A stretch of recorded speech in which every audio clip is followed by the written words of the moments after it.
కేసీఆర్ గారికి నోటీసుల మీద నోటీసులు ఇచ్చి వారిని వేధిస్తున్నవైన మాత్రం తెలంగాణ ప్రజలను చాలా బాధ కలిగిస్తూ ఉన్నది. తెలంగాణ తీసుకొచ్చిన ఒక గొప్ప పోరాట యోధులు, ఒక తొలి ముఖ్యమంత్రి, అదేవిధంగా ఇప్పుడు ప్రస్తుత లీడర్ ఆఫ్ అపోజిషన్ ప్రతిపక్ష పార్టీ నాయకులు, ముఖ్యమంత్రి వారి నందినగర్లో వారి నివాసానికి పోయి గోడ మీద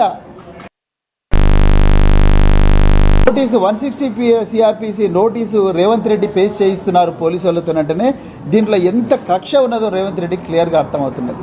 నేను ఇలా రేవంత్ రెడ్డి గారిని సూటిగా కొన్ని ప్రశ్నలు అడుగుతున్నా, తెలంగాణ పోలీసులను కూడా అడుగుతా ఉన్నా. ఇదే రేవంత్ రెడ్డి గారు ముఖ్యమంత్రిగా ఉన్నారు. ఇప్పుడు కేసీఆర్ గారు మర్కుక్ మండలం ఎర్రవెల్లిలో నివాసం ఉంటున్నారు.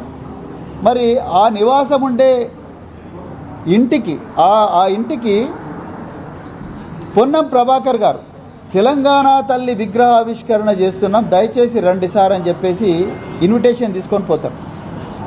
మీరు చూడండి, తెలంగాణ తల్లి విగ్రహావిష్కరణ చేస్తున్నాము, దయచేసి మీరు రండి సార్ అని చెప్పి పొన్నం ప్రభాకర్ గారు సాక్షాత్తు ట్రాన్స్పోర్ట్ మంత్రి ఆయన ఇన్విటేషన్ తీసుకొని పోతారు. ఈ సమ్మక్క సారక్క జాతర ఇప్పుడు జరుగుతుంది, మేడారం సమ్మక్క సారక్క జాతర. ఆ సమ్మక్క సారక్క జాతర మేము చేస్తున్నాము, బాగా చేస్తున్నాము సార్, మీరు మేడం ఇద్దరు కలిసి రండి అని చెప్పేసి మహిళా సీతక్క గారు, అదేవిధంగా దేవాదాయ శాఖ మంత్రి కొండా సురేఖ గారు, వీళ్ళిద్దరూ కలిసి మర్కుక్ మండలంలో ఎర్రవల్లిలో నివాసం ఉంటున్న కేసీఆర్ గారి దగ్గరికి పోతారు. మంత్రులకేమో ఎక్కడ ఉంటున్నారో తెలుసు, వారు ఏ గృహంలో ఉంటున్నారో తెలుసు, ఏ మండలంలో ఉంటున్నారో తెలుసు.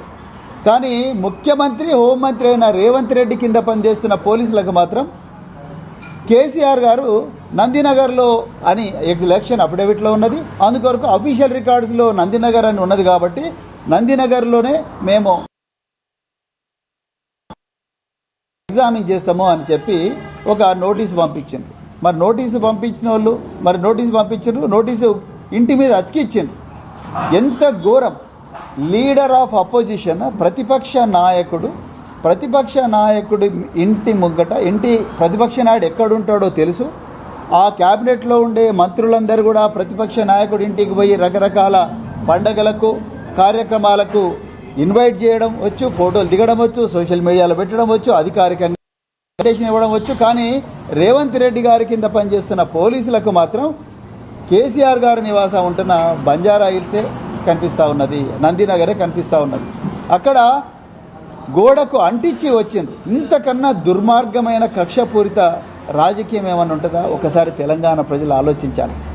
నేను దాంట్లో లీగల్ పాయింట్స్ కూడా చెప్తాను, ఎందుకు నోటీస్ అంచడం తప్పని.